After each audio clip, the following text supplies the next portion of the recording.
لاہور شہر کے دل دہلی گیٹ میں واقع تاریخی مسجد وزیر خان 1634 کو مغل بادشاہ شاہ جہان کے دور میں اس وقت کے گورنر شیخ علم الدین انصاری المعروف وزیر خان نے تعمیر کروایا اور اسی نسبت سے اسے مسجد وزیر خان کہا جاتا ہے۔ مسجد کو مخصوص مغلیہ طرز تعمیر کی پہچان سرخ اینٹوں سے بنایا گیا ہے اور اس کی دیواروں پر چونے اور پتھر سے دیدہ زیب نقش نگاری کی گئی ہے۔ مسجد وزیر خان میں کیا گیا کاشی کاری کا کام بھی اپنی مثال آپ ہے، لیکن مسجد کے صحن میں بنے تالاب نے اس کے حسن کو چار چاند لگا دیے ہیں۔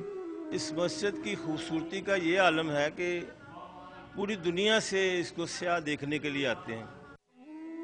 آج اس عمارت کو دیکھ کر دل خون کے آنسو روتا ہے۔ چھتوں پر پڑی دراریں اور اکھڑتا ہوا کاشی کاری کا کام انتظامیہ کی لاپرواہی کا منہ بولتا ثبوت ہے۔